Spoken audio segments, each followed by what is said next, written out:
quite a few people who are already here, and I think others can join us. So thank you everyone for tuning in to tonight's session. I know this is not the regular time that we have our sessions, but great to see the passion and commitment. So just a very quick summary before I hand it over to Debaion. So this will be broadly roughly a 1 hour session in which the first 10 minutes, Debaion will present about the GMSC, what they do, what the GMAT is really about. And then we will have a 25 to 30-minute fireside chat in which Debaion and I go one-on-one to discuss some of the more pressing concerns that we might all have as an MBA aspirant or certain apprehensions which we might have considering certain, political situations or recent developments taking place with the advent and prevalence of AI in today's world as well. So in this, we'll broadly discuss the advantages of Indian B schools. We will also discuss various alternative destinations, possible alternative destinations to the US for B school or for MBA study. We will discuss a little bit about the GMAT scoring algorithm, since that's a closely guarded secret. So we have got, the person straight from the horse's mouth to kind of speak a little bit to that. And then we will also look at the pay scales and relative pay scale trends post your MBA completion, right? Because it's important that you know what the ROI is ultimately of completing an MBA.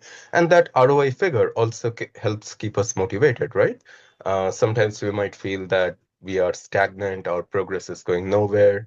एक आध question गलत हो जाता है and we feel, okay, is it even worth it? So having that kind of figure, seeing that growth, seeing that, number on paper always helps bring us back on track, right? And then, of course, after our fireside discussion or fireside chat, we will open the floor for Q&A, in which you guys can ask your own queries about how to structure your GMAT preparation. Deban and I will also speak a little bit to that. So before handing it over to Debaion, let me just introduce Debaion formally. So Debaion, he is a dynamic marketing and business development leader with over 15 years of experience.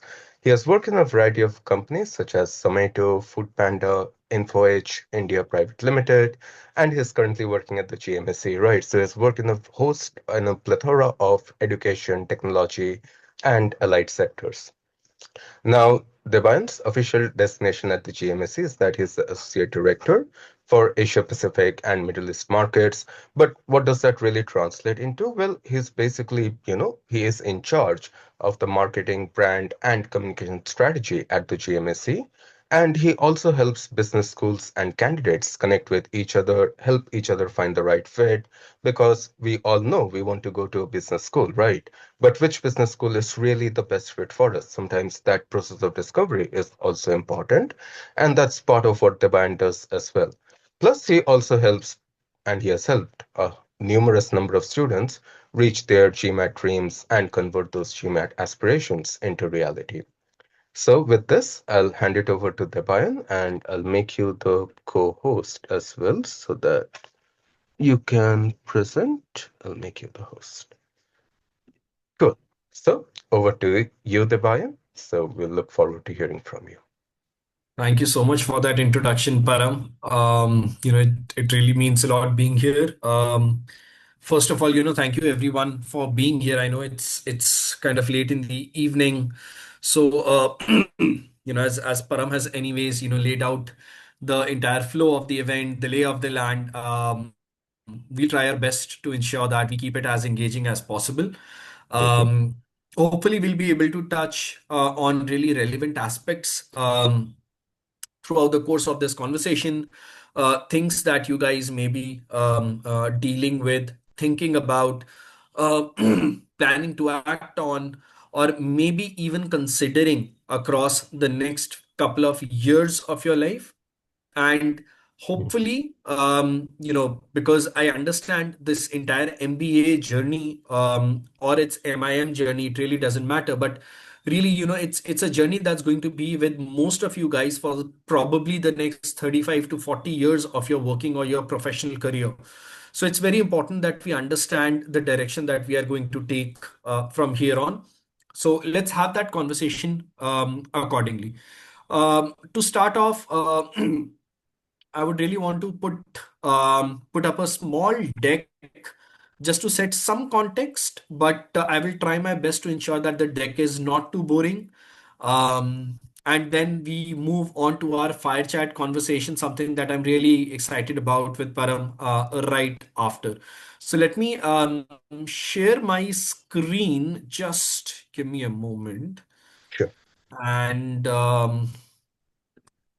yeah, so let me know when my screen is visible.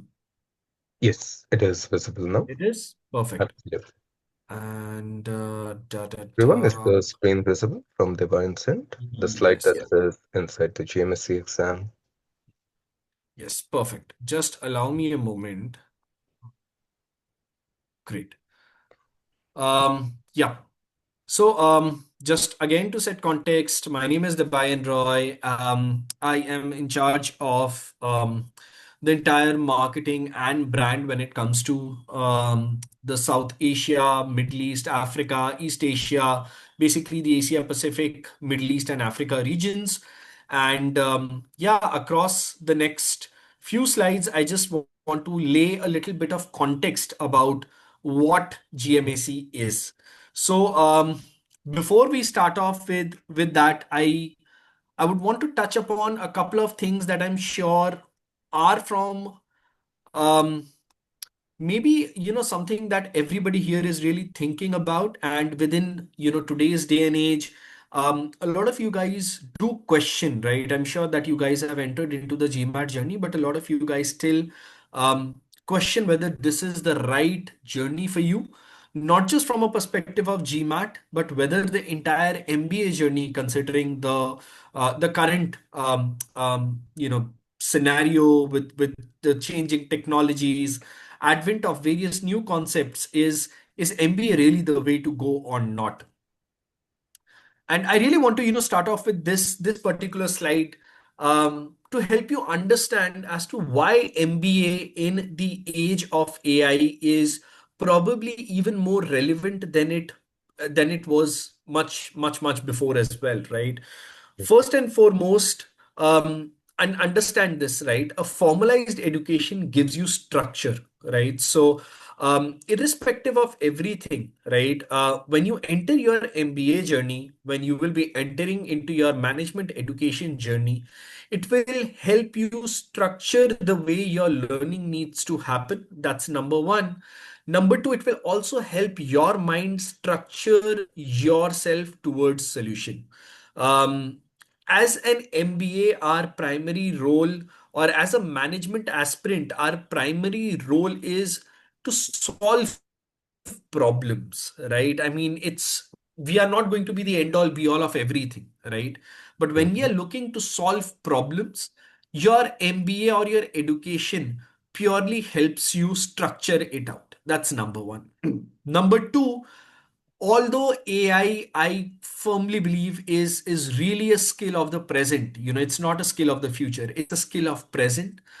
Understanding the applicability of AI within business context is just as important as just understanding AI by itself, right? So please understand that irrespective, and I'm just talking about AI as a singular skill, it's a plethora of skills in terms of applicability whose understanding is will be crucial in your B school, in your actual career that your B school is going to provide. Third, and this probably, I would say is probably the most important thing, is that in today's day and age, with everything going tech, your people Mhm. skills really is going to set you apart. It's really not going to be about how great technically somebody is. With AI, honestly, I think it's a big leveler for people who are not as tech enabled, but now your people skills are really is going to be the differentiating factor among somebody who is able to understand and drive the most out of their counterparts, their superiors, their juniors, and their anybody and everybody who is a part of the human workforce in the organization. And probably something which everybody, each one of us enters an MBA about is the network, right? I mean, you know, A Harvard isn't a Harvard because of the people who teach there. A Harvard becomes a Harvard after you really pass out of there. So I think, it's very important to understand that 90% of your peer learning is going to happen with the folks that you sit, and 90% of your career progression will also happen basis how you network. Um, and something, which is very, very robust to understand here is that to build a career of your dreams, an MBA still is probably one of the stronger aspects, or a stronger decision that you will end up making. But it is very, very important to know how to use it. Um, in a very common parlance, I would really like to say that is MBA really important to be successful? Is it compulsory to be successful? The answer to that is no. MBA is not compulsory for anybody to be successful. Similarly, to say that are shoes important, or are shoes compulsory for you to run? No, you don't need shoes to run. But does the shoe help while you run? Yes. Similarly, is MBA important for you to run a business? No. But does it help? Absolutely, it does. Um, Param definitely, shared a little about us talking about salaries. I want to share one slide to help you understand a little about or set some context to goals. And learning, and we all enter into various education purposes for various different things, and learning and all of that, it's all there, right? But Mm-hmm. here is the fact: 99% of us are entering into an MBA journey because we want to build a career, and our career is really defined by the money or the ROI we are looking to learn. So while we go through this journey, while we go through all the hardships, while we go through all the challenges, this is the ultimate goal I want each and every one of you to keep in mind. You guys are all trying to enter into the upper echelons of education in the world.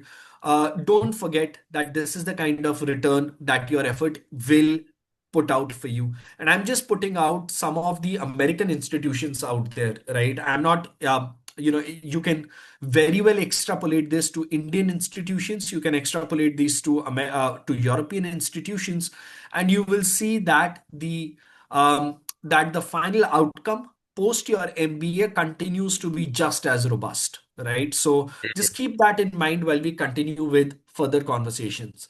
With that, let me help you understand a little bit about GMAC. We have been around quite some time now. It's ever since 1954. Yes, that's how long we have been doing this. And really, assessment is just one part of what we do. The entire objective of the Graduate Management Admission Council is to act as that bridge between candidates and their management aspirations, and ultimately ensure that no talent ever goes undiscovered. But now let's understand a little about the GMAT journey. Most of you guys are already in the journey. If you guys are not, or if you guys are already there, I just want to kind of reiterate that you guys are on the right path. And why this is probably one of the more important aspects in your entire path. Um, GMAT as an assessment, it's, as I mentioned, it's been there for ages. And it is now the world's most widely used and accepted B school or management program assessment, right? It is accepted by over 7,700 programs in over 2,500 business schools across the globe, in over 110 countries already, right? So the way that I always say is that, look at GMAT as not an assessment, but as a passport. It's a passport that really is can take you anywhere that you want to. Question is, how big is your own dream? But another very important thing is, and this is something that is very, very crucial as to what makes makes GMAT so important. Understand your ability to really perform in future business scenarios by showcasing the in-demand business skills that you have today, right? So it's really about a business school assessing the in-demand skills which are going to be extremely relevant in your success once you study as well as pass out, and you try to build your career. And of course, we understand that GMAT is probably one of the more important things to enter into a B school. But really, that's I really say, that's not maybe the most important part of GMAT. GMAT is something that can really, really help you boost your ROI even before you enter into a business school by the form of scholarships. It is a great way to showcase that you have the skills, that you possess the rigor, that you possess the acumen to really to perform in your B school journey. And trust me, it's going to be a rigorous journey. And as an Indian candidate, and maybe we'll speak more about it later on, but as an Indian candidate, it is very, very crucial for you to showcase your best profile, and your GMAT score really helps you stand out while you're making that particular showcase. If in case anyone here is an undergraduate, I really would want to say that you guys have an unfair advantage, because I understand, once you're a working professional, how hard it can be to get into your study mode again.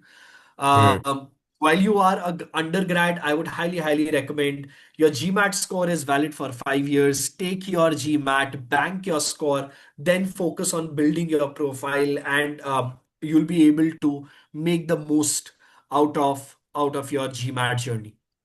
Of course, opportunities abound. It doesn't matter whether you want to pursue STEM programs, deferred MBA, full-time MBA programs, business masters programs. As I said, your GMAT is accepted in over 7,700 programs across the world. But also, if you want to study in India, and India is really, slowly becoming a land of boom, GMAT is the only global business school assessment which is accepted and approved by the government of India. It is ratified by the AICTE. So it is widely, widely accepted in over 170 top Indian B schools as well. Um, One very, very crucial thing, and we may, talk about it a bit more as well, but just to kind of reiterate the steps, um, the right way to approach your GMAT journey is register early on. While you prepare, please ensure GMAT gives you the opportunity to register up to 6 months in advance. Why I say this is very, very crucial, and I say this as a drawback, is because GMAT gives you an opportunity to take the exam anytime, right? Which means that you can go and take the exam at any point in time. It's not an Indian exam, or like your standard Indian exam, which happens on one specific day of the year. Unfortunately, what that also means is procrastination. And trust me, the biggest challenge, and Param can second me there, and the biggest GMAT dreams that I've seen people lose out is because of procrastination, because they have chosen to take a lot of time, they have missed deadlines, and eventually life happens and the journey falls, right? So um, registering early on really gives you a lot more structure, thought. It gives you a sense of deadline as to where your ultimate goal is. But at the same time, it will also help people around you, people who are your tutors like Param, help you meet those deadlines, right? It also showcases them that you really are serious about this journey. So if there is one thing that you would want to take in my entire conversation of the next 45 minutes with Param, take this with you. Very simple structure. I'm not going to get into much details. Most of you guys may already know. Three sections, just 2 hour, 15 minutes, quantitative reasoning, verbal reasoning, data insights. Um, fairly straightforward. Um, and yeah, I mean, at the end of the day, I would say that ensure that you are able to understand basic concepts that are taught to you up until your 10th grade. Mhm. That is really what we measure. That is really what we assess. There is a reason why you see quantitative reasoning and verbal reasoning. It's not called as quants or Mhm. verbal. We do not measure mathematical ability. We do not measure English ability, right? The Mhm. idea is to see how well you are able to apply your concepts, apply or critically understand, infer passages, understand the meaning, and of course, data insights. Firstly, I think it's probably the most relevant section that's going to be there. It's really about how you interpret data, right? Mhm. So you can take it at a test center, take it online at home, it doesn't matter. But at the same time, I would highly recommend please take it at a test center. Yep. Unless absolutely compulsory, do not take it at home. Mhm. And of course, you have multiple features. You can, review and edit, um, customize the exam the way that you want to. You can come back, change your answers, bookmark as many answers that you want to. If you have time left, you can come and change up to 3 answers. Of course, you can select and customize your entire examination, play to your strengths. Essentially, it doesn't matter. You want to do quant first, do that. Verbal first, do that. Doesn't matter. Mhm. It's your playground. And something that I really enjoy. You have a 10-minute break. Um, Use it strategically, calm yourself down. Yeah, and of course, some basic stuff. Your scoring is between 205 and 805, 10-point intervals, 60 to 90 is every section how it's scored at, right? So I wouldn't want to spend too much time on all of these aspects. All of them are available on mba.com or gmac.com. That's our official website. Feel free to go and check the basic structure out there. Since you guys are anyways a part of this webinar, I would assume that this is something which is anyways a known entity to all of you guys. So yeah, I mean, with that being said, Param, I think I would want to stop the Sure. presentation bit here, Sure. and yeah, let's get into our conversation. Yeah, yeah, absolutely. So thank you very much, Debaion. I think that was extremely insightful, and I think for candidates as well. Um, And yeah, I mean, as Deban mentioned, if there is nothing else that you want to take out of the session, keep this in mind that having a deadline always helps plan your next steps, right? Because as Deban mentioned, one of the pitfalls with an exam that's conducted 365 days of the year is that, well, I mean, there is no deadline, right? And that is something that we want to avoid. Of course, in some cases, there will be that implied deadline of R1, R2, R3, and of course, in a slightly descending order of priority, generally more preference is there for R1. But again, I mean, that is very implied. I mean, people do get admits in R3 as well. So, it's not the case that if R1 is missed, then all your admission chances are gone. So that deadline can stretch really for, maybe 5 months becomes 12 months, which becomes 18 months. And at some point down the line, it's easy to lose motivation. So just registering your account online, and that's not something that you have to pay for, right? I mean, you can just register with your basic details, make sure that you have a valid passport. So just plan for all of those things. I've had students, and I won't share their names for obvious reasons, but students who have not even checked the validity of the passport, ringing me up the night before the exam, saying, okay, my passport has expired. Can I give my exam with my Aadhaar?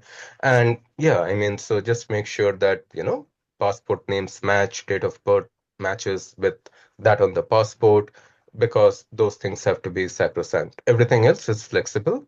And of course, prep is flexible, but again, it really should not take more than 5 to 6 months, which brings me to my first question, Debayan.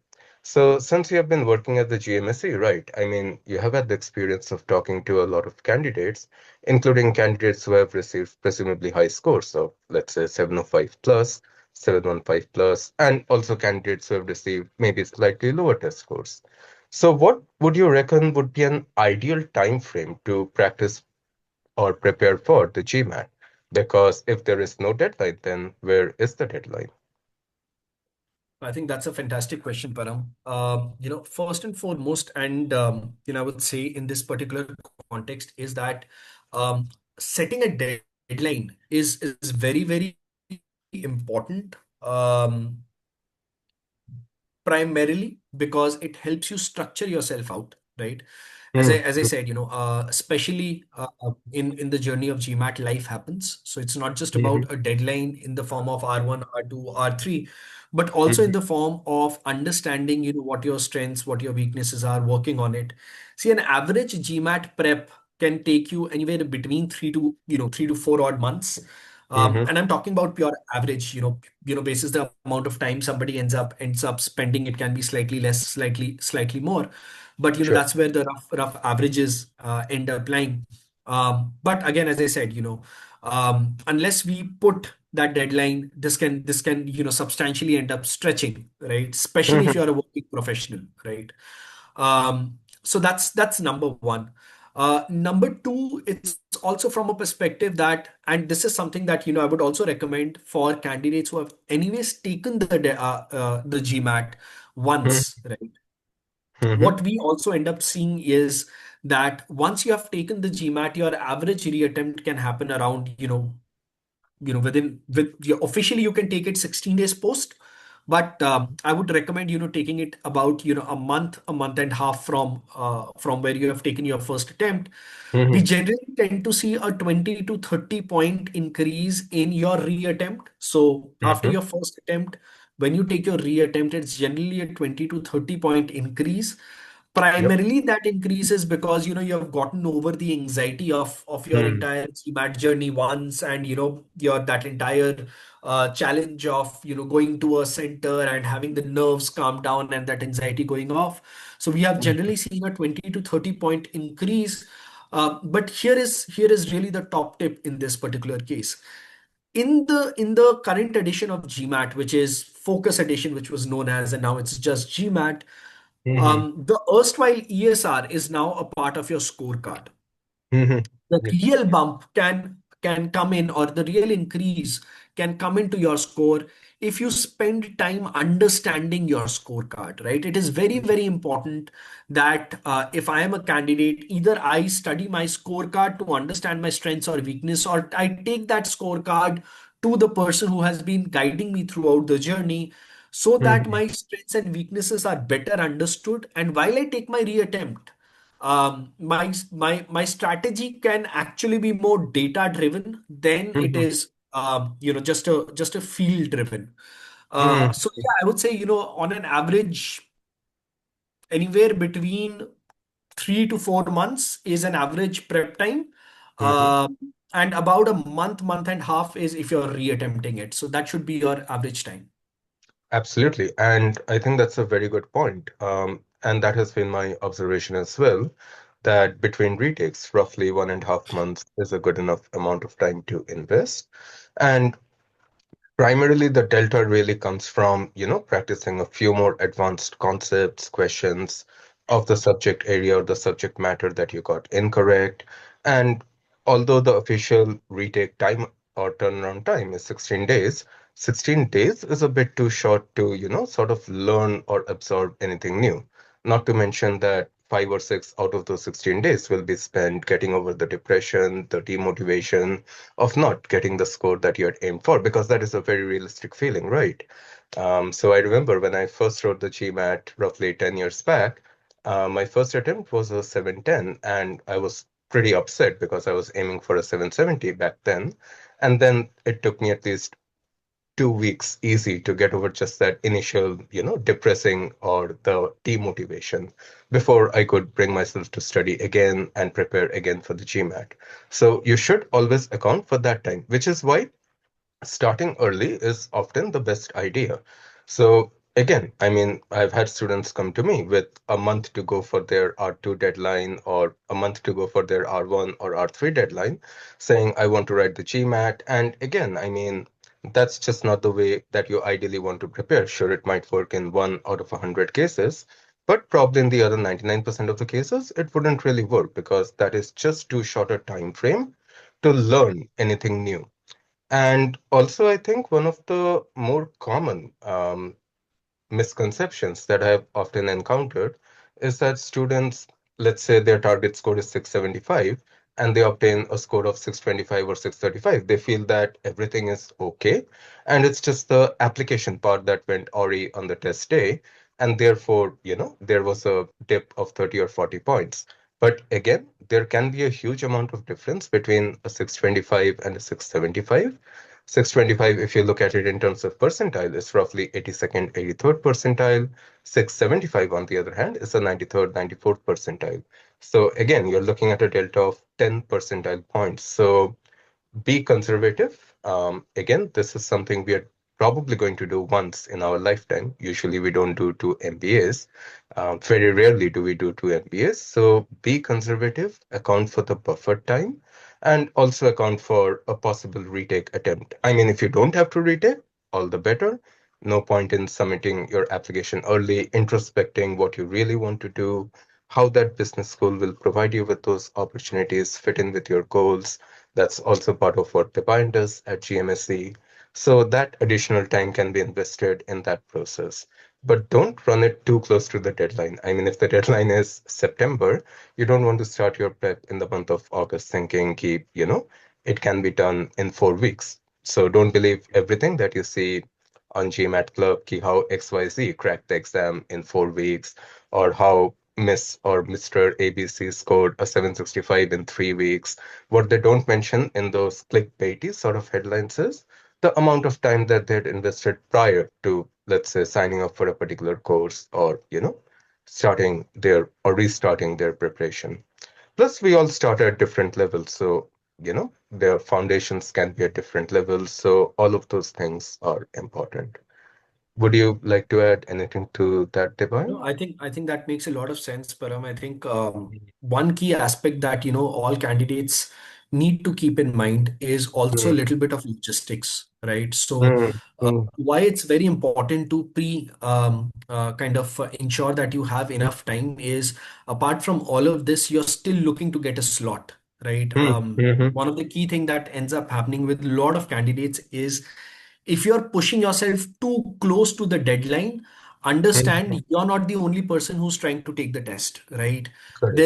There are multiple number of people who are trying to take the test at the same time, and at that time Mm, slots are not available, right? You will mm, mm. finally end up in a position where you are not going to get slots in the kind of city that you're in or the city that you want. You finally end up getting a slot in some other city, which further adds to your cost, or it Travel. adds to the entire mental pressure, right? That okay, now Mhm, I have to travel to somewhere else. So that's another logistical aspect, number one. Number two is also please keep in mind that your official scorecard takes about 3 odd days, three mhm, official days, 3 working days to be generated, which basically means for whatever reason, right? If it ends up mhm, taking 3 days and you're taking the examination a day prior to your deadline, you will not be mhm, able to send your scores, right? So please keep that in mind as well. Give yourself that buffer. And the third point here is while you are going through your GMAT journey, please also understand alongside your GMAT journey, other aspects are also important. Your profile, your SOP, your LOR, all of these mhm. aspects also need to be built parallelly. So don't be in that final pressure where सब कुछ साथ में करना पड़ रहा है, right? And Correct. finally, you'll end up regretting that particular bit, right? So ensure you give yourself ample breathing space, take your GMAT early, give yourself time for a reattempt if required, and Mhm, if you get a good score, please ensure that you are able to then work on the other parts. Book your slot early, get the right slot. Please be or enter into your GMAT journey with a calm phase of mind. mhm. Absolutely. I think that's very, very critical to the entire process. And the part about slots, I cannot understate enough. So, while it is generally true that in the major metropolitan cities, let's say Delhi, Bangalore, Mumbai, Kolkata, Pune, etc., you do get slots on any given day, really, what often ends up happening is you don't get your slot at the time you perform at your most optimal, right? So, for example, for some of us, that's early in the morning, let's say 8 o'clock onwards. For some of us, it's early afternoon, let's say 1 o'clock or 2 o'clock, when we are really in the best frame of our mind, in the best frame of cognitive thinking. And for some, it might be late evening as well, let's say 5 o'clock or 6 o'clock. So, again, if you're taking the test or if you're forced to take the test at a suboptimal time, again, there can be a very easy 30 to 40 point dip in your overall score because you'd already have anxiety, just out of traveling to the test center, getting through the biometrics, being, like it's not as bad as airport security, but of course, you are going to be checked to ensure you don't have any external devices, things like that. And then you're going to be sitting in a cubicle, right? So it can be a pretty depressing, it can be a pretty isolating sort of an environment. But then you have to account for that. And the best way to account for that is practice ahead of time. So keep in mind the slot is really important, more so than the city and the fact that you may have to travel to another city, which is, of course, a possibility in some cases. But the slot is extremely crucial. For example, if you're an afternoon person, there is no way you can perform at the same level 8 o'clock in the morning, right? The next point I think will be really interesting for pretty much everyone in this chat because most of our students are really planning to apply to ISB and Indian-based schools like IIMS A, B, and C. So what are some of the alternative study abroad destinations, I suppose, from an MBA perspective to the US? I think let's address the elephant in the room because a lot of the students are apprehensive with regard to the general uncertainty around H-1B visas, with regard to Trump being in charge, or with regard to a far right, White House being in charge, and which is generally seen as kind of unfriendly towards immigration, that sort of thing. And I suppose if Indian B schools are a good alternative, then what are some of the good B schools to look at? And are they really comparable in ranking to let's say a Harvard or a Wharton in terms of the ROI? Because ROI, of course, has to be judged from 2 points. One is, of course, the dollar figure that you make post your MBA, but also the initial amount of investment that goes in, right? It's always a delta. And within those initial investment figures are also intangibles like the comfort of living in your own country, the comfort of knowing the system, the comfort of getting acclimatized to the AQI, the temperature, the climate, all of which play a vital role, right? I mean, they might sound like made up concepts, but if you're not mentally there when you're, studying or when you're sitting in a lecture, and you have paid a hefty fee to a top B school, then you're automatically going to put yourself under even more pressure, and that can have a whole cascading effect on your performance. So, if Debaion, since you're a leading authority on this, if you could maybe speak a little bit to Indian B schools and how comparable they are from a purely, let's say, ROI perspective in terms of, them offering a global passport and them shaping a student's career.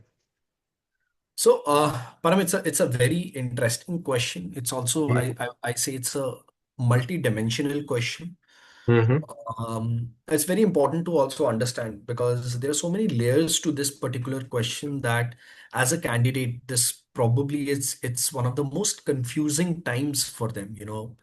I'm sure even before this, say a couple of years before, Mm-hmm. US was the default choice for most of the candidates, right? And Mm-hmm. right now, I think it's really about how they are looking at various different aspects to try and understand what is the right position. So I think before going into India, I would say that it's important for us to understand that how should somebody really select a particular destination, right? I think that's really about understanding what is the right place, right? So I mean, of Mm-hmm. course, and this, I'm sure this is something that everybody does.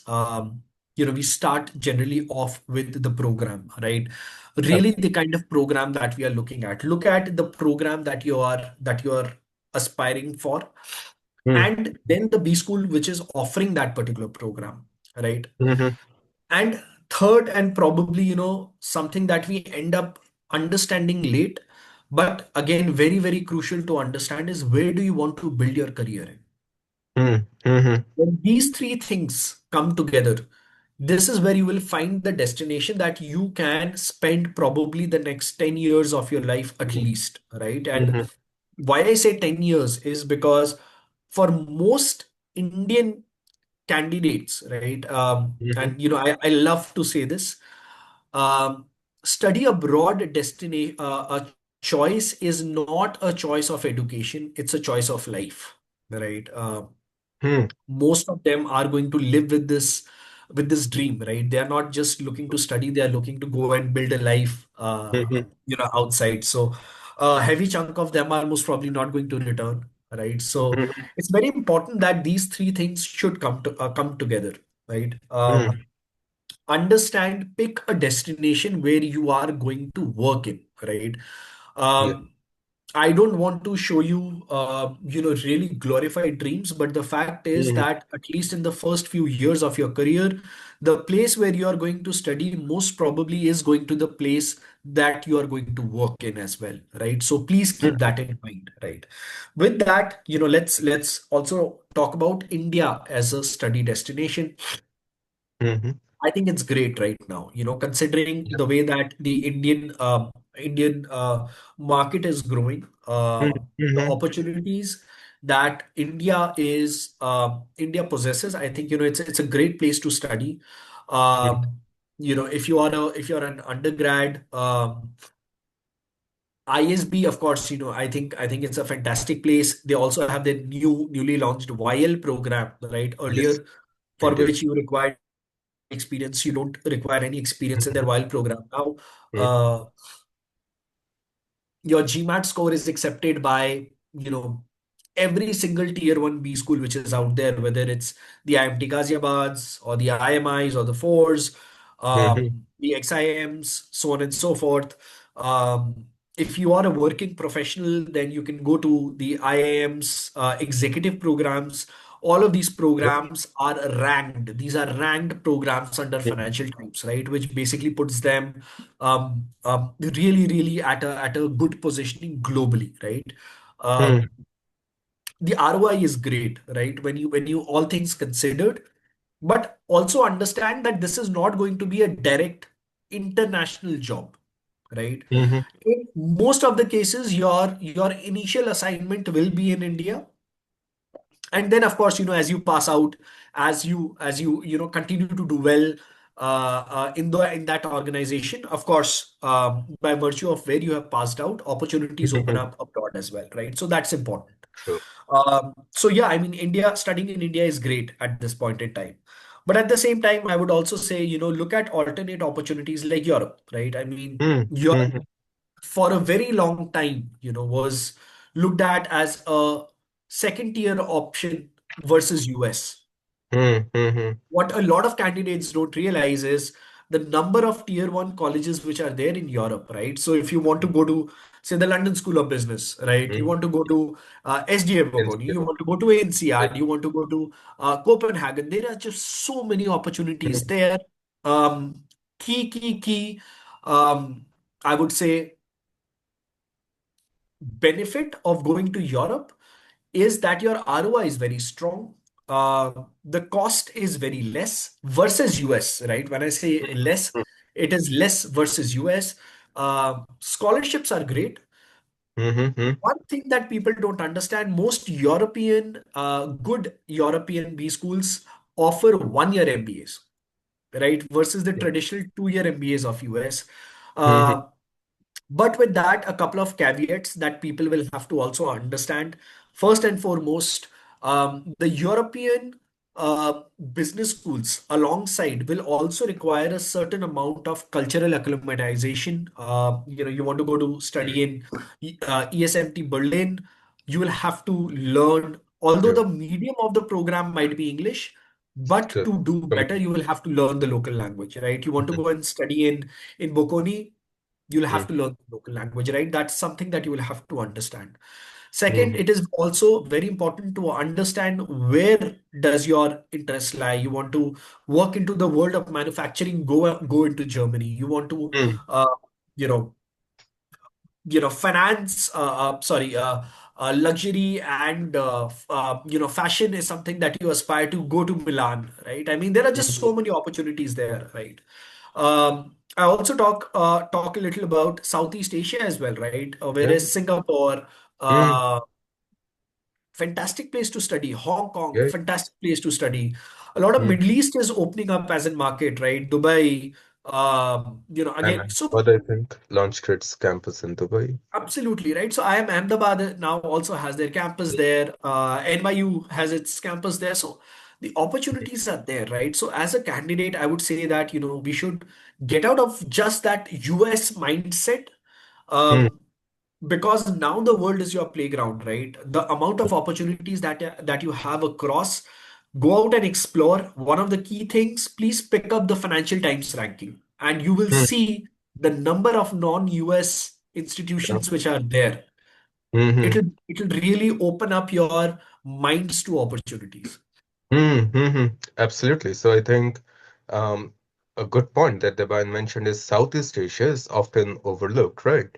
So places like Singapore, and I think we had Seema a few months back, who is now working at SMU. Then there is, of course, NUS, NTU, all global premier B schools, right?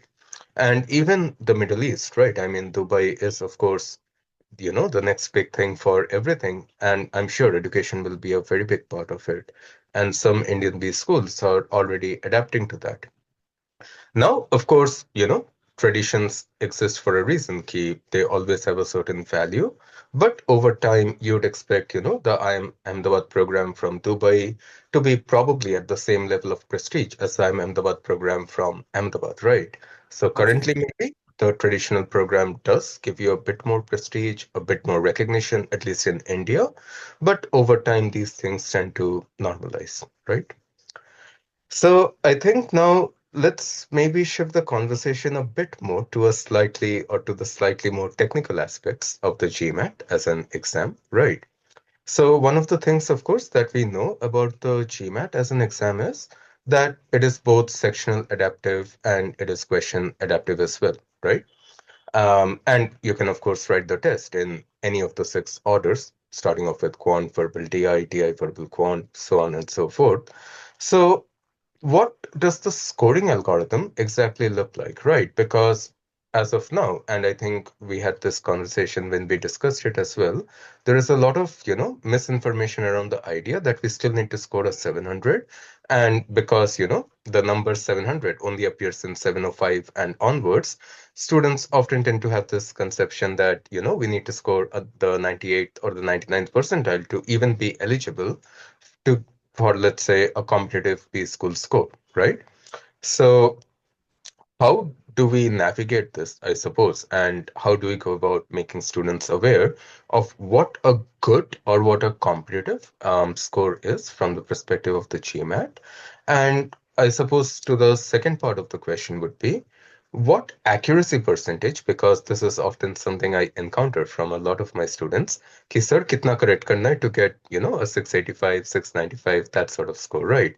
They just want to get a rough understanding of the accuracy metric in mind. So let's say somebody is targeting a 695 score, which should be, absolutely within the upper echelons of what a good B school should require, 695, 705, let's say the 97th, 98th percentile. What is a rough percentage of errors that they are allowed to make? Of course, it would depend on the difficulty level of the questions they get incorrect, whether they have reviewed slash, edited their answers. But just as a rough estimate, would you happen to have any information that could enlighten our students? All right, Parab. So again, I think multitudes of questions. Let me Which is take why them we one have by you. one. Right? We want to make this more challenging. So I think We are, we are it's interviewing Gautam Gambhir over here, so we have to ask tough questions. I hope I'm not answering like Gautam Gambhir. No, no, absolutely not. But yeah, I mean, so I think I'll start off with probably is the most widely asked and basic question is what is a good GMAT score, right? True. And I think it's just so widely asked and I think there has been just so much around the 700 word, Mm, that 700 number, which has really been spoken about in the past. So mm, first and foremost, right, I want everybody to understand this very, very clearly, right? So there is nothing known as a good GMAT score. mm, So this is, it's a very, very blanket statement that I'm sharing. Why I say that there is nothing known as a good GMAT score is because of the fact that every B school has a different requirement, right? So understand that, right? Your GMAT score does not define if you're a success or not, right? So let's mm, just kind of get that out of the way, right? So um and it's very important to understand that your score will vary, right? If your aspiration is to get into a Wharton, um versus your aspiration is to get into an ISB, they will have varied scores. Does that mean mhm, that somebody who's scoring to get into ISB is not getting a good score? No, it's absolutely not true, right? So that's why I mm, say, there is nothing known as a good score. You have multitude of opportunity basis the score that you end up getting, right? So it is mm, very mm, important to understand that and put your effort as per your score or your aspiration, right? So now if you want to really understand what is a good score for you, right, as an individual, now that's a more poignant question to ask, right? That as an individual, what is a good score for me? Then I would say, please go to your aspiration list.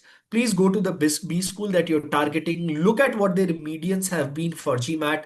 That is a mm, good score for you, mhm, right? That's number one.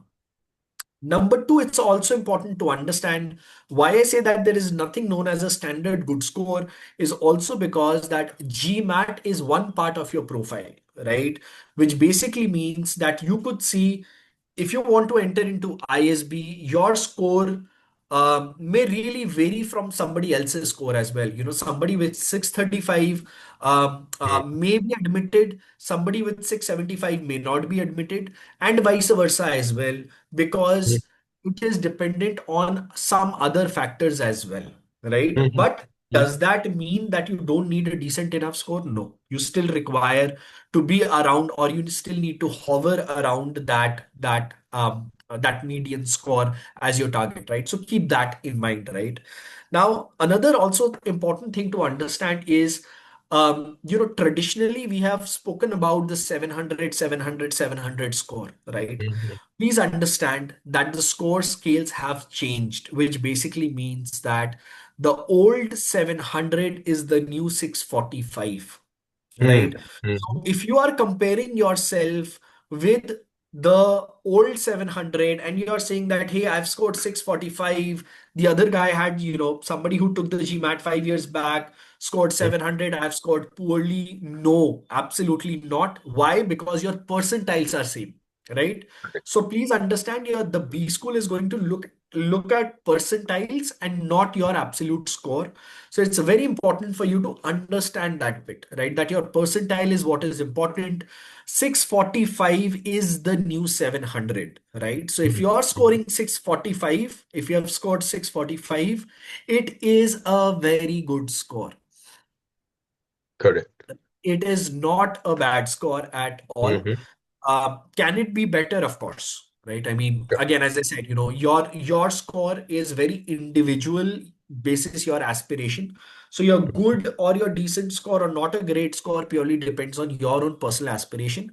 But if you have scored a 645, it is equivalent to 700. This concordance table is available on MBA.com. So mm, please go and check it there, mhm, right? So as Param mentioned, if in the current exam you're scoring 715, it is a outstanding. brilliant score. Mhm, It is a brilliant score, right? yeah, So do not sell yourself short. Do not get into that mindset that I've made a big mistake, big blunder. Understand the scoring change, this shift in how the scoring is on GMAT, right? So mm, please mhm, understand that, right? Um, coming to scoring algorithms, right? It's a more interesting thing. Few Mhm. things that I can talk about, few things that I can't talk about in this. Absolutely. I think Param, you very rightly mentioned. See, GMAT is a question adaptive exam, right? Mhm. More than it is a section adaptive, right? It is Mhm. primarily question adaptive. The section adaptiveness is very, very minor, right? It is it Mhm. is very, very minor impact on section adaptiveness. It is still a primarily question adaptive. What this means is your the question the GMAT really responds to the way that you go about it, right? So when you Mhm. continue to score the right answers, your questions get harder, right? Correct. But here is the top tip that I would want to, give to all your listeners, Param. Mhm. During the exam, right, do not think about whether a question is hard or a question is easy, right? Mhm. Why I say this is because easy or hard is Totally not your definition.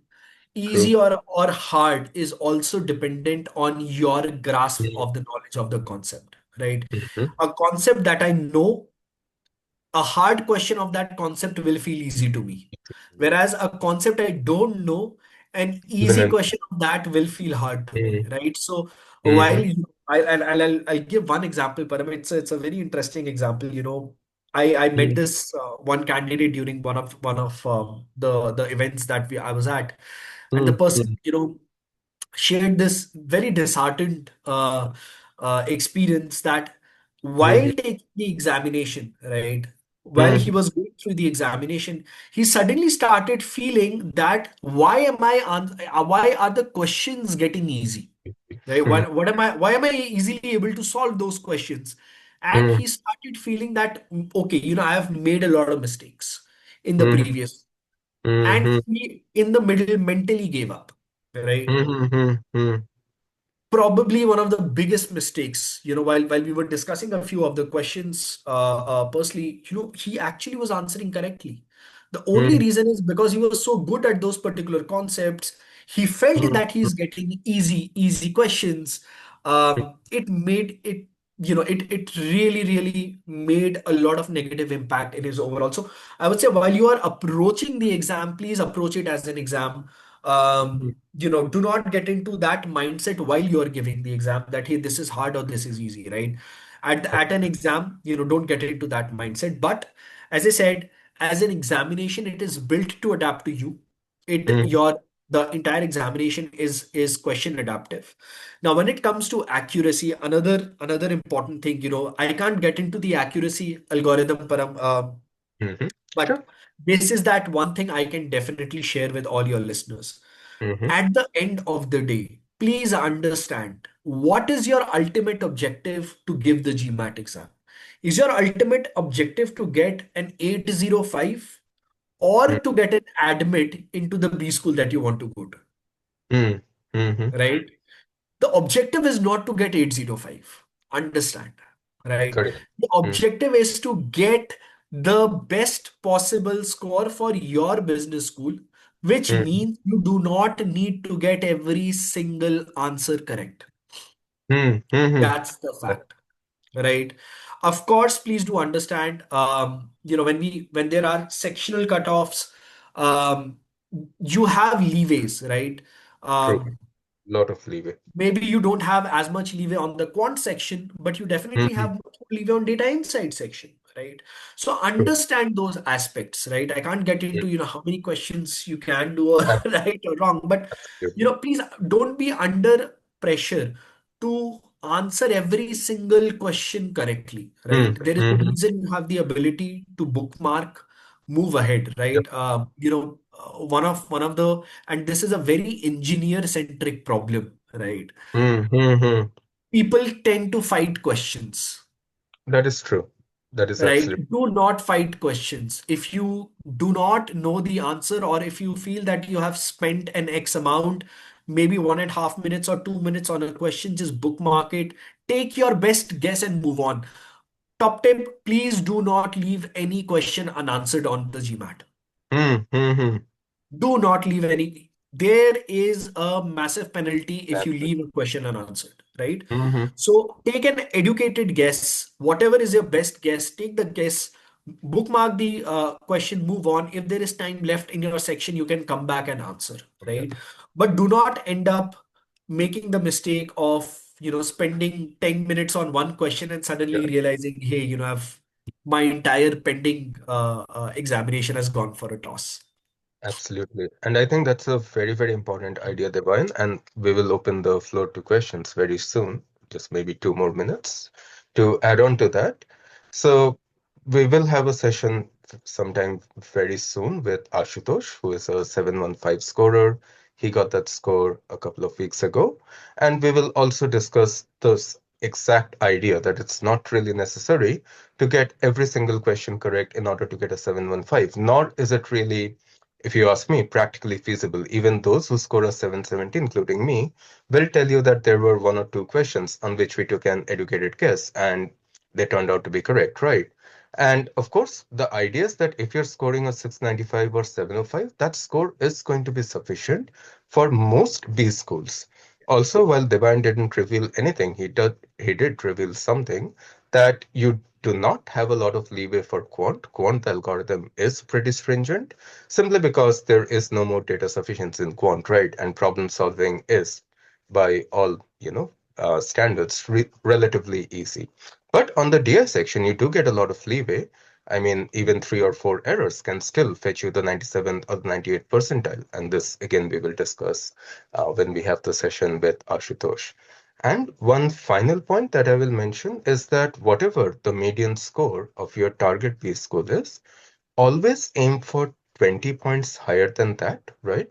Because I think this is also an important thing that Deban and I were discussing yesterday, that your first layer of competition is not going to be globally, it's going to be with, the Indian pool, right? The Indian test takers, the Indian candidates who are applying to that B school. And generally, Indian candidates will always have a very, stellar GMAT score if they're applying to a good B school, right? Simply because of that's how we approach standardized exams or any exams. We generally tend to score as high as possible. And that's what kind of drives up the median as well, in a certain sense. If you see Wharton has a median GMAT score of 675, it does not mean that every US candidate is getting a 675. What it probably means is you have 3 Indian candidates getting a 705 and probably 3 US candidates getting a 635 or 645 even. And that is how the median kind of, hovers around the 675 mark. So remember that your first level of competition will always be with your domestic applicants, and they will have a higher GMAT score.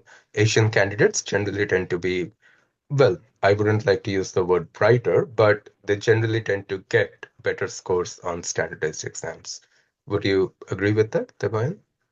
Yeah, yeah, absolutely. I think, Param, it's very important. Another important thing for candidates to also understand is most of Indian international B schools generally also have a limit of the amount of cohorts that they will intake, right? Mm-hmm. Which basically means, say if you want to go to Harvard, Harvard will not have more than 20% of the, 25% of Indian candidates, right? So, Mm-hmm. but the challenge here is that when you look at their pipeline, almost 70% of the pipeline will be Indian, right? So, which basically means that for Indians, if you're an Indian candidate, your competition will be significantly higher within the Mm-hmm. Indian pool, and then of course with the international pool as well, right? So, yeah, I mean, it's very important that you are able to really, really, Stand out, stand different. out. Mm-hmm. Absolutely, put your best foot forward to your best possible ability as well. Absolutely. Cool. So I think that is where we will conclude the fireside chat, and I think we will open up the floor to questions. So you can either type in your question in the chat box, or you can, just speak up through the mic. Either is okay. So who have we got here? We have got Ashna, we have got Ishan, Mohit, Purvi, Sana, Tamanna, Tanish. So first of all, thank you for still staying. We noted that a few students had dropped off. So, any questions?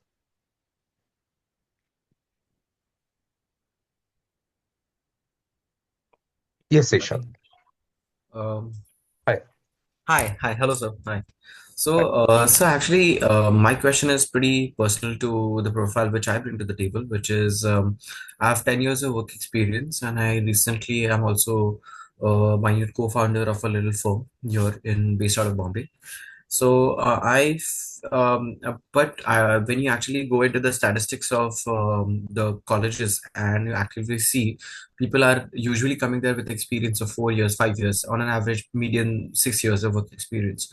Is my profile with obviously the decent GMAT score viable enough for an MBA program in the US, because I'm very specifically looking for that geography itself? And how viable is the executive MBA as an option for me, which I don't really see pursue as an option for me at a very personal level, but is basically 10 years of work experience. Will 10 years of work experience put me at a disadvantage than, say, somebody with a 6 years or a 5 years of work experience? And I'm a non-STEM guy, so.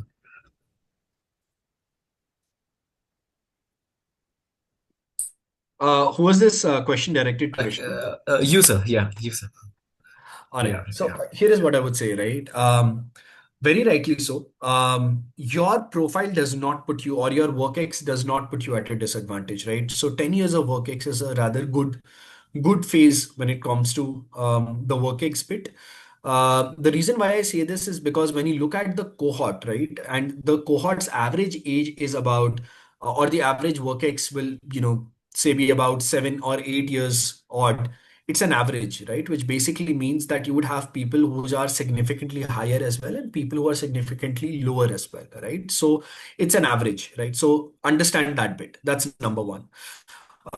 Number two, I think it's also very important that you weigh your options, right? Because at this point in time, you are at such a, and I say 10 years is a really, really good place to be at from a perspective, because executive opportunities are also open to you. Your normal opportunities are also open to you, which is your normal MBA opportunities are also open to you. So you can actually pick and choose basis the GMAT score that you end up getting. What is the kind of institution that you want to go to, right? So I think, from a perspective of WorkX, I think it's great. From Hmm. the perspective of your profile, I don't understand your profile very, very well, but that's a separate conversation. Assuming that your profile is in check and you have a decent GMAT score, the you can really, really play it out for on both the sides. Another opportunity for you also, Ishan, is the executive assessment. Again, from the house of GMAC. Hmm. In case if you're looking to get into an executive program, right? So Hmm. executive assessment also opens up at this particular WorkX level. So yeah, I think it's a you are at that precipice. You have a lot of options open to you. Executive assessment is the EA test, right? Which GMAT Yes, offers. absolutely. Correct. Correct, correct. Got it, sir. Thank you. Thank you. Great. Any other questions? Tanesh, Tamanna, Sana, Purvi. Sir, please, may I? Yes, Mohit, please go ahead. It's again about the profile that I'm carrying. Sir, I Mm-hmm. want to know, I have 18 months of corporate experience and 7 years of defense experience, sir. I'm working as an officer in one of the armed forces in the Mm-hmm. technical sector. I have already completed one MTech from my service only, and next year I will be due for MTech from one of the prominent IITs. If I want to switch to for MBA, then what would be my ideal GMAT score? Because the mock test that I am giving right now is somewhere near about 625, 635. Is the plateau, or is it a viable decision to go with my MTech first? Then after 3 to 5 years, maybe I can switch my career without MBA. So in terms of the mock score, I'll address that bit, and maybe Debaion, you can guide on the career bit. So I think for roughly 7 to 8 years of work ex, if again you're applying to the Indian B schools, which I understand you are, Mohit. So approximately 655, 665 should be reasonable for the amount of work ex that you had. If it were a slightly lower amount of years in terms of work X, then probably closer to a 685, 695 is what you're looking at to be in the competitive range. But for such a high amount of work experience, 645, 655 should hold you in good state. So I'd say you're not too far away. Maybe we just work on increasing that score by an additional 20 or 30 points, right? I know you have been keeping me updated with your mock scores and results. So let's work on, increasing it by another 30 points. And that should be perfect given your work hits. Now, whether you should complete your MTech first and then opt for an MBA, or whether you should opt for an MBA straight away. So that I'll defer to Debaion for his expert guidance. I think from a profile perspective, somebody who has that kind of defense background, yeah, I think it's a good profile. As Param also mentioned, a Mm-hmm. competitive score would be around the 645, 655. Those are competitive score frameworks. Generally, what I have seen is that defense folks are given a certain amount of, I won't say preference, but they are given a certain Mm-hmm. amount of leeway when it comes to the tier one MBA schools in India, including ISBs. You are actually at that precipice where you can go in for an executive MBA across IMA, IMB, IMC, right? So Mm-hmm. not don't think about getting into the normal programs of IIMs, right? So Mm-hmm. that would be the right program. Now, question is to get into management now or do an MTech first and then see, that's a very, very personal choice, Mm-hmm. Mohit, because at the end of the day, if your ultimate objective is to get into management, right? If Mm-hmm. that's what you are really looking to do, then I would say sooner the better, right? Because then in that case, I would say, focus on getting the right score and then getting into the right institution rather than waiting yourself out for the next few years again. Because again, the only challenge there is that you don't know how life changes, right? What are the Mm-hmm. challenges that come up? You are presently assuming that, you are putting in the effort to take your mocks, you are in the right frame of mind, right? So since you Correct. are currently in your right frame of mind, it's better to go ahead, take your exam, Mm-hmm. and get into your management education journey. That is what I would say, Mm-hmm. rather than just waiting it out, going in for another MTech, again getting into studies, then again thinking that I need to go back. Because if you want to get into management, then another MTech may not add that value from time perspective. True. Understood, sir. Thank you. Plus, you already are in that phase of mind, as Devan mentioned, Mohit. So you already have the momentum, and your scores and marks aren't too far off, right? Yeah, So now would be a very good time to convert that into a 655 on the actual exam and absolutely. go for that MBA. Cool. Purvi, I believe you had a question. Please. Hi, yes. So I'm Purvi. I'm currently working as a software engineer, and it's been 3 years of full-time experience. And I think by the time I would apply, it would be 3 years, 8 months, or close to 4 years. So I wanted to check, like, what are my options except ISB? Like, if I don't want to go for executive MBA, and if I do go for executive MBA, how that would be different from the regular MBA programs, considering currently just in India right now. Hmm. Hmm. Hmm. Hmm. So I would say executive MBA is probably not yet there. I mean, because of the amount of work it's right. Ideally, you would want a few more years of work ex to really be able to learn from an executive MBA program, to be able to contribute to that program, right? Because you learn as much from your peers as you do from the lectures, right? So when your peers have, let's say, 3 or 4 or 5 more years of work ex than you do, then that learning isn't really very organic. Now, ISP is, of course, a great option considering the amount of work ex that you have, right?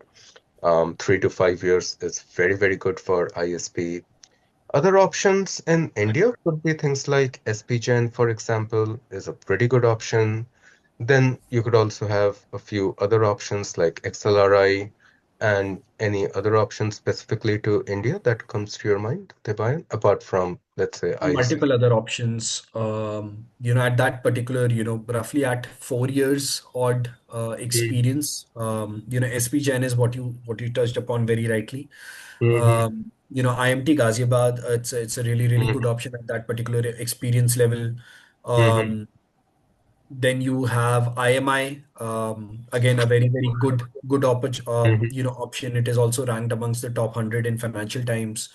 Mm-hmm. Um, Now, then of course, there are some very, very good regional options, right? XLRIU anyways touched upon, but then there are opportunities like GIM, right, which is the Goa Institute of Management. Right. True.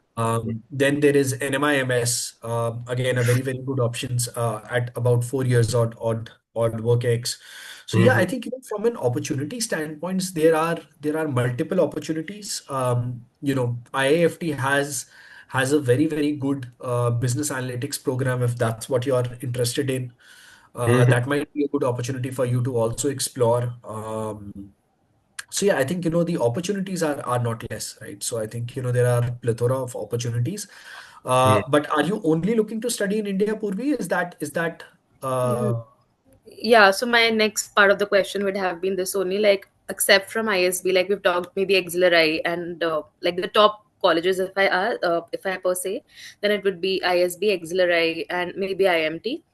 But then, like, I'm not sure about IMI as SPGN well? and GIM. IMI Yeah, is also IMI. good. SPGen is good. GIM is good. NMIMS is good. Although NMIMS would require you to take NMAT. And That's a separate examination. Yeah. So do Yeah, you think that, yeah, okay, please go ahead. yeah, yeah, yeah. So I mean, there are multiple options. Yeah, options की कमी नहीं है. mm-hmm. Yeah, so do you think that like the way to go forward should be also like looking at options, say in UK, say abroad, like maybe like in terms of ROI, in the terms of MBA की बात करना है, right? So like in that per se, when we say, so what would be your suggestion, or what should be the approach like? Absolutely. I mean, why not? I mean, see, I always say that unless geography is a challenge, right? कि मैं नहीं जा सकती बाहर for, say family reasons or ABC odd reason. Mm-hmm. Do not let that be a limitation, right? See, international education is very different to Indian education, right? We spoke a little while back about opportunities which are closer to home. If that makes you feel comfortable, right? Then there are absolutely, you can go to SMU, NTU, NUS, HKUST. Really, really good options, all in Southeast Asia. 4-5 घंटे का flight है, closer to home, if that's what you're looking at, right? Mm-hmm. The cost is less, the ROI is almost equivalent, right? Mm-hmm. So very, very good opportunities. The other thing is you can go to Europe, right? Few things that come to mind is, for example, Bocconi, right? In Mm-hmm. Italy, in Milan, about what, 50-60 lakhs ka MBA hai. It's ranked fourth in the world. Damn good, right? So there are just so many opportunities that you have. It purely depends on what you really want. If you have the ability to go abroad, right? Then I would say, focus on your GMAT, get the right score, and then map that score to the opportunities that are there, right? Then you're not limited by options or opportunities, right? And Right. in case if you want to study in India, I've already given you the Yeah, yeah. opportunities that you can get, right? And ये सारा आपका GMAT से आ जाएगा. Mm-hmm. Right. So what should be an ideal score, like something that I should at least aim ki I should be getting that, and yeah. At the very least, 665 for your level of Vortex, right? And then you look at the universities that fit in within that score, or universities for which your score is actually higher than the median over the past 3 years. So that should always be the overall approach, right? Okay, first, once you get the GMAT score, then your profile has a lot more weightage than a profile without a GMAT score, right? Then the discussion is a bit more vague. So once you have a GMAT score, then of course a more top-down theoretical approach would make sense, right? Matlab, you can't start with ki, I want to go to Europe without focusing on the GMAT, right?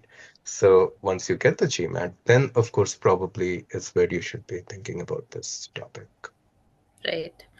Yeah. Cool. Thank you. Yeah. Absolutely, Purvi. Cool. Any other questions? Tanesh, Tamanna, Sana, Pawan, Ishan, Mohit, Purvi, you had all. So can I ask one more question, please? Yeah, sure, Ishan. Yeah. Actually, when you consider US as an option post Mm-hmm. MBA, and with the current changing regime, and there's a lot of like dichotomy that has popped up. Mm-hmm. And a lot of companies, especially the PE firms, are straight up saying that if you don't have work authorization in America, they don't sponsor you anyway. And also I was actively looking for data which showed India, the Southeast Asian population or Indian population's post MBA, returns or job profiles, because the data is given as a whole statistic, wherein it's a cumulative data of all of the geographical locations as a whole. So, Mm-hmm. is there a more sort of like strategic way to actually go and look for the specific data when you concern Southeast Asian non-STEM male, or or like like just to have more filtered options, and to then formulate an opinion post that? Are M7 still the crescendo colleges? Like, it's a very generic question, but are M7 still the crescendo colleges to look forward to? And has there, because there's a lot of news that has popped up that 23% of the Harvard Business School class of 2023 struggled to find the jobs and stuff. So has the landscape a bit changed, or still it's the gold standard crescendo for people to apply? So yeah, I know it's like a long question skewed in one, but I just had to. Sorry. Sure. So I think I'll just speak to the final aspect of the question and then I'll let Debaion share his opinions because he would be the most well placed to answer it. Sorry, a bit more context that I have a logistic and finance firm in Bombay, and Mhm. I'm trying to pivot into core finance, especially investment banking. So that's where I'm looking at. Yeah. Noted. Noted. So one thing I'll just mention with regard to unemployment statistics more broadly is if you see a stat that says 23% of Harvard students are struggling to find jobs, well, that may not necessarily be just a reflection of the job market. They looked for a job, they couldn't find a job, and that is why they're sitting at home. It could also be a more personal decision that, maybe they're trying to, start their own company possibly, or maybe they don't want to do a certain kind of job at a certain salary level, for instance. Maybe their expectations are different. So again, I mean, stats can always be skewed, and during times of uncertainty, stats are often skewed to, kind of project a certain narrative. But of course, an M7 will always remain an M7, right? I mean, they have stood the test of time for a very, very long time, and no reason that they won't continue to do so. In fact, I mean, if you were to just look at a stat, I mean, the Trump admin went up against the Harvard University, the university dragged the admin into court, and it was able to win a provisional judgment in its favor around free speech, right?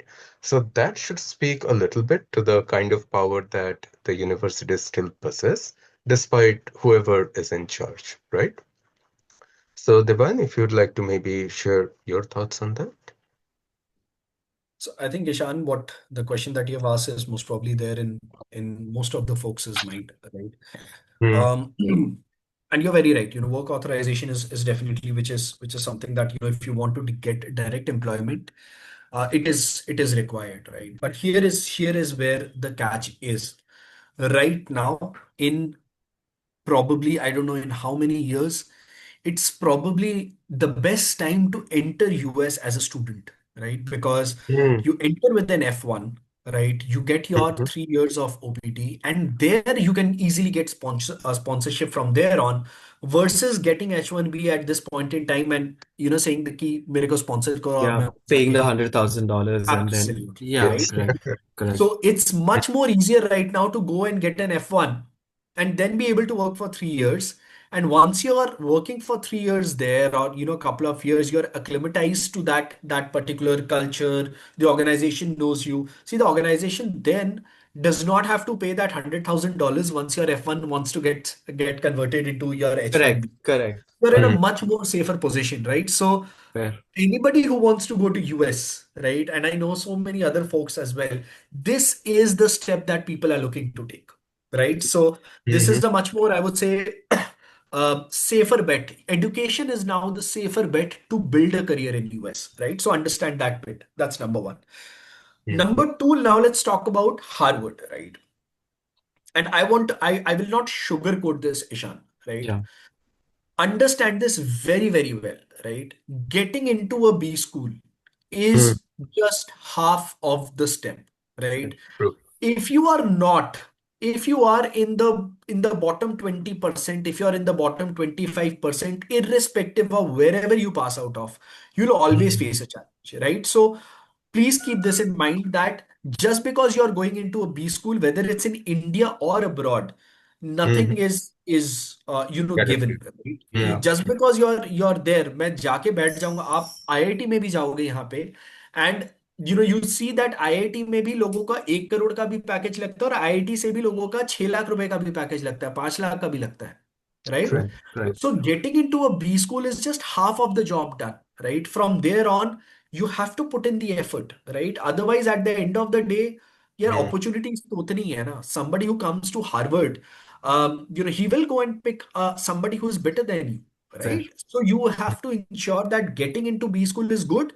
but from there on, you'll have to put in the effort, right? So understand that वो चीज तो जरूरी है, right?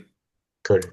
Also, when we talk about the 23% people not getting placed or employed, see, understand, as Param also mentioned, that US में jobs अलग तरीके से ढूंढी जाती है, right? It is not our traditional that companies are going to come to your campus, Correct. and then There is no campus. Yeah. there is nothing known as a campus. Yeah. Yes, sir. Right? So a lot of it is your own effort. How do you network, whether you even want a job or not, right? That particular report, if you actually spend time with it, right? That particular report shows a 3 month study, right? Correct. 3 month study is nothing. Yeah. When you talk about international education, 3 महीने एक तो कुछ नहीं होता. That's number one. Number two, it also doesn't say how many people did not opt for it. Opt for it. Right? How many people did not opt for getting into or put in effort to go in for a off-campus drive or connecting, right? Correct. So Or coffee workshops or anything like that. absolutely, right? Yeah, So I would say, don't read into those stats too much, right? Yes, where you will face challenge, that I'll also tell you. When you don't have the right brand tagged to you, you will face a challenge for sure. Correct. Right? So understand where you pass out from is very, very important, right? Because at the end of the day, when job market may not be as tough today, if it becomes tough, say a year down the line, right? Who do you think is going to face the hardest challenge in getting a job? Somebody who's passed out of an M7 or an S20, or somebody who's passed out of a tier 4 or tier 5 institution? Absolutely. Right? So you're just hedging your risks, right? Going to the right institution hedges your risk. And again, from there on, it's your effort, Absolutely. Absolutely. Perfect. And what about the data? Like, how do you sort of like get the pinpointed data if you want to sort of like, LinkedIn is I the would best say bet. that, there is no specific one source of data here. Sure. Honestly, there is not one source of data that I can say that, go and go and look at this data. Correct. This is right. Every data has its own narrative, right? So Sure. just be wise in understanding data. Read between the lines while you are looking at data. Sure. Got it. Perfect. Thank you. And Thank you. also probably, I mean, you shouldn't focus too much on the Southeast Asian candidates necessarily. I mean, sure, I mean, there are traditional notions of racism that is prevalent in any Western society, but it's very, very negligible, right? I mean, for a top tier company, like let's say PwC or KPMG, I mean, that issue is the farthest removed from their Absolutely. Absolutely. So it should not make too much of a difference. Okay, so I think we'll have time for one final question by Mukesh. Thank you. So thank you, Ishan. So Mukesh, please ask you. Hi, Mr. Roy. Thank you for the session. So Param is aware about my situation. I just wanted to brief you. Like I did my undergrad in 2010, and I did my MBA after that from India, and this would be I'm planning to do my second MBA. So I already have over 10 years of work ex. Hmm. So considering a candidate like me, how should I plan? Like I'm not inclined to US or Europe. I'm inclined to a good B school and a good education. And as you rightly mentioned, this is the right time if you really want to study and learn. This is the right time from every perspective. Hmm. Job Hmm. and all will come down the line, say 1.5 year or 2 year. By True. that time, things will be in a different. There'll be a different scenario. But this is the right time to enter to learn. Hmm. So, for a candidate like me, how should I evaluate and how should I proceed in this situation? Param, do you Okay. want to go first? Yeah, I mean, I think you should evaluate it pretty much the way you'd evaluate it, like studying for a new program, right? I mean, again, the crucial aspects remain the same. That is, you should focus on getting a good score, then see which colleges are within that range of that particular score, and also probably strongly consider the executive programs because you already have close to 10 years of work ex, so that already narrows down your search quite a bit, right? So, and then you look at, which executive programs are going to be within that GMAT score range. So you mentioned that location is probably not as much of a constraint for you, Mukesh. Is that correct? If location, That's correct, but broadly, I'm exploring Europe and US. Uh, mm-hmm, Executive, more than executive, I'm more inclined towards 1 year because in executive, you don't get the work authorization and all those things. So your entry does get restricted that way. mm-hmm. So this is my thought process, but you guys would be in a far better position to guide in that way. I think that's a pretty good way to kind of think about it. I mean, 1 year MBA programs are ideally what you'd want, even from an ROI perspective, right? Because you already have so much work, it's you don't, or you want to minimize the amount of time you spend not working, right? Because that's also a significant salary delta, plus added to that the initial cost of investment, fees, etc., etc. And Europe as an option is very, very good. I mean, I know a few of my students in Europe, specifically in the UK, in LBS, HEC Paris, NCERT. So those are very, very good options to strongly consider. And if you want to be absolutely risk averse, then probably definitely consider an option like NCERT, HEC Paris. I mean, they would be very, very worth your, work ex. And then, of course, you want a good GMAT score to back it up, right? Yes. At least a 645, right? I mean, nothing less than that, because again, the work ex would compensate even for a 645. Right. Right. Debaion, would you like to add anything? Mukesh, right? Mukesh, Right. yes. Mukesh. All right. See, Mukesh, here is what I would say, right? At the kind of point that you are in your career, and I second Param on and everything that he has said, is absolutely right, right? The only thing that I would recommend to you at this point in time, is first to try and understand what do you want out of your career, right? You're not somebody who's 2 years, 3 years kind of a work Mm, ex, right? It's very important that you understand what you want out of your career right now. Are you looking at enhancement or are you looking at pivots? Very, very crucial, very, very important to understand, right? Are you looking to pivot what you're doing? मैं marketing में हूँ, मैं finance में जाना चाहता हूँ, मैं finance में हूँ, मैं एचआर में जाना चाहता हूँ, मैं कंसल्टिंग में हूँ, मैं एफएमसीजी में जाना चाहता हूँ, right? You will have to be very very clear with your career at this point in time, right? So that is first and foremost. And being an experienced professional, I think nobody should be able to tell you this. You can, take this call yourself. That's number one, right? mm, mm, Number two, very, very important at this point in time, right? Because again, it's very important to understand where do you want to build your career, right? Because mm. understand where you are going to study most probably is going to be now the place where you will Kind of. end up building your career, right? Mm, Right. So Europe is a very, very wide option. At this point in time, with this kind of experience, I would say you have to narrow it down further, mm, Mhm. mhm, right? Do I want to, build my career in tech? Maybe US is the place to be. Do I want to build my career in finance or automobile or those kind of places, I will have to look at the geography that supports that kind of a transition, right? Mm-hmm. Europe, again, as I mentioned, has its own challenges, right? You will also have to be ready to for a certain level of cultural assimilation there as well, right? So Right. unless you're moving to UK, which is a part of Europe, kind of, Then, right, you will require a certain amount of cultural assimilation. Are you willing to do that, right? Because I've seen, let that not be a challenge to you then, right? So mm-hmm. the right way to go at this point in time for you is on two fronts, right? One is try and have the right answers to this. That's number one. And then number two is your GMAT score, right? Because at the end of the day, all of these aspirations are Mm-hmm. only going to be supported by the score that you end up getting, Very right? true. Right. Mm. But it is very important that you have this clarity, right? You don't have that luxury of, somebody who has a 2 years of work ex, जहां पे भी जाएगा चले जाऊंगा, right? Because your Yes. aspirations are different, right? You will not be, Right. आप कोई भी job नहीं करोगे, right? आप कोई भी रैंडम जगह काम नहीं करना चाहोगे, right?